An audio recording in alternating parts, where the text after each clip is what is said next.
Hello everyone, Radhe Radhe ji. तो ये वही ब्लॉग है जो मेरा पिछले दो बार से आ रहा है। तो ये मैं हलवा बना रही थी, तो हलवे के साथ में फिर उन्होंने कहा कि ब्रेड के पकौड़े बना लो। तो फिर मैं बस वही ब्रेड पकौड़ों की तैयारी करने लगी। तो मैंने वो बेसन घोल तैयार किया और उसमें सारे जो हमारे रेगुलर के मसाले होते हैं वो डाले हैं। और गोल बनाने के बाद मैंने प्याज कट किए और दोनों ब्रेड के बीच में मैंने प्याज को भर लिया। वैसे हम आलू भी भर सकते हैं, लेकिन बॉईल किए हुए आलू नहीं थे और इन्होंने तुरंत ही कहा था पापा बेटी ने। तो मैंने कहा चलो अभी मैं बना देती हूँ। तो बस उनको बीच में भर के मैंने उसमें सेकने के लिए रख दिया। उसको मैं डीप फ्राई कर लूँगी अच्छे से, थोड़े करारे से हो जाएंगे तब निकाल लूँगी और इन दोनों को मैं सर्व कर दूँगी। क्योंकि वो ये सुबह ये शाम के टाइम वैसे उनका तो मन नहीं था इतना हैवी खाने का, लेकिन वो बोली तो उन्होंने भी कह दिया ठीक है बना लो, मैं भी खा लूँगा इसी को। और कहते हैं ना बच्चे होने के बाद हमारी पसंद बच्चों की पसंद में बदल जाती है। तो फिर वही है ना, बच्चे खाते हैं उसको बड़े भी खा लेते हैं और इतनी इनको भूख नहीं लगती शाम को। सुबह 2:30-3 बजे खाना खाते हैं और फिर बैठे ही तो रहते हैं, इस वजह से भूख भी नहीं सही से लग पाती। और मैं इधर जो मेरा हलवा बन रहा है उसको भी देखती जा रही हूँ और इधर मैं ब्रेड का पकौड़ा भी सेकती जा रही हूँ। तो ब्रेड पकौड़े खाने में तो अच्छे लगते हैं, क्योंकि इनको खाने के बाद मेरी तबीयत ख़राब हो जाती है। मुझे कोलेस्ट्रॉल है, वो बढ़ जाता है कोलेस्ट्रॉल, तो मुझे बहुत ज़्यादा दिक्कत होने लगती है। इस वजह से मैं तो ये चीज़ें बहुत कम ही खा पाती हूँ। खा लेती हूँ तो फिर मुझे परेशानी होती है, इसलिए मैं ज़्यादातर कोशिश करती हूँ कि मैं ये सारी चीज़ें ना खाऊं। और हाँ, ब्रेड पकौड़ा खाया था मैंने आधा, क्योंकि भूख भी उतनी नहीं थी और भूख के अलावा फिर मुझे पता है कि ये चीज़ मुझे बिल्कुल भी हजम नहीं होती, तो फिर मैंने वो नहीं खाई। और उधर मेरा हलवा भी बन रहा है।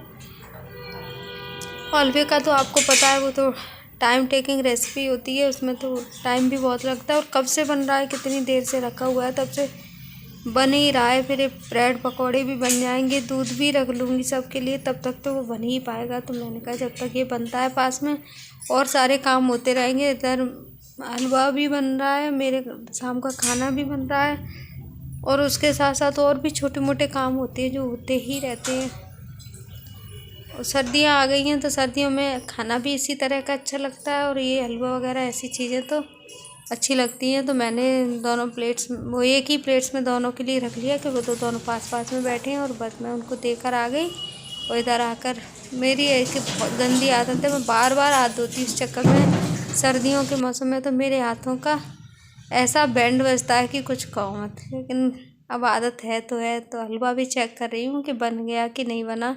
थोड़ा बहुत रह गया है तो वो साइड में रखा हुआ है, तो बनता रहेगा। और इधर मैं अपना और जो भी काम है वो करती रहूँगी। तो इधर मैंने हलवे को भी देख लिया और उसके बाद मैंने ब्रेड में वो भर के फिर से पकौड़े मतलब डिप करके ब्रेड को बेसन में, और मैंने वो डाल दिया।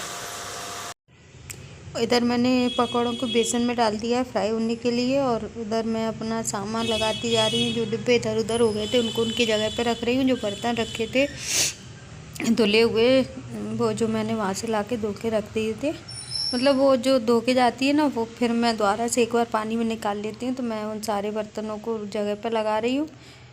और ये इनके टिफ़िन वगैरह रखे हैं उनको भी रख दूँगी। और जब तक मेरा ये ब्रेड का जो पकौड़ा है वो सिकेगा ना, तो तब तक मेरा इतना काम हो जाता है। और किचन में खड़े खड़े करें भी क्या, तो इसलिए थोड़े बहुत छोटे मोटे काम अपने करते चलते हैं। तो इससे क्या है कि हमारे काम भी जल्दी हो जाते हैं और ये जो हमारे एक्स्ट्रा के काम होते हैं वो भी होते हैं। क्योंकि जब तक हमारे ये पकौड़ा सिकेगा, या हम ऐसा कुछ और भी बना रहे होते हैं जिसको हमें एकदम बार बार मतलब हमारी अटेंडेंस की उसकी ज़रूरत नहीं होती बार बार, तो फिर हम अपना एक्स्ट्रा का काम भी कर लेते हैं। क्योंकि यहाँ खड़े खड़े तो कोई मतलब नहीं निकलता है, काम पड़ा रहे और मतलब हम यहाँ खड़े खड़े उसको देखते रहे कि सिक रहा है, कब तक सिकेगा। इतनी देर में हम अपने और भी काम है जो निपटा लेते हैं। तो बस सब होने के बाद मेरा हलवा भी बन गया है। तो मैंने हलवे का भोग लगा के और इन लोगों को दे भी दिया। और बस मैंने दूध को गर्म करके उसे लोटे में इसी में ढक के रख दूँगी, क्योंकि ये लोग थोड़ी देर में लेंगे और ठंडा है तो दूसरे बर्तन में जल्दी ठंडा हो जाता है, और लोटे में थोड़े टाइम लेगा ठंडा होने में। मैं उसको भी बाहर रख के आई हूँ डाइनिंग टेबल पर, वो वहाँ पे रखा है। अभी तो काफ़ी देर है इनके लेने में, और मैं अपनी किचन को क्लीन कर लूँगी फटाफट से। ऐसा कुछ भी बनाओ, हलवा पकौड़े ऐसी चीज़ें बनती हैं ना, तो किचन एक्स्ट्रा मतलब गैस स्टोव एक्स्ट्रा गंदा हो जाता है। तो उस पर लगा, तो मैंने उसको भी थोड़ा हल्के से साबुन से और स्क्रब से साफ़ कर दिया है, तो वो भी मेरा साफ़ हो गया। और मैं फटाफट से किचन का क्लीनिंग का काम और अपने जो नाइट के जो भी काम है वो सब कर लूँगी। Thank you for the watching this video. अगर मेरे चैनल पर नए हैं तो प्लीज़ चैनल को सब्सक्राइब कर लीजिए, और वीडियो अगर अच्छा लगे तो लाइक कीजिए, कमेंट कीजिए, और मेरे चैनल को सब्सक्राइब कर लीजिए, क्योंकि ये हमारे काम हैं जो रात के हैं वो मेरे लगभग हो ही चुके हैं।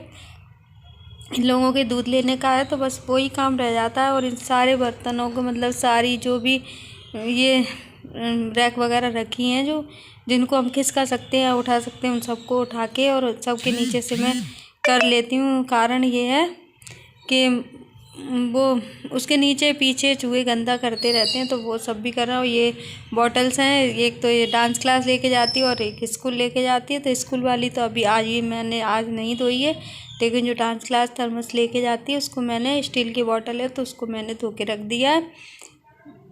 अभी वैसे इतनी ज़रूरत नहीं है, लेकिन वो उसको प्यास भी लगती है और फिर पानी तो होना बहुत ज़रूरी है अपने साथ। Thank you for the watching this video. Thank you.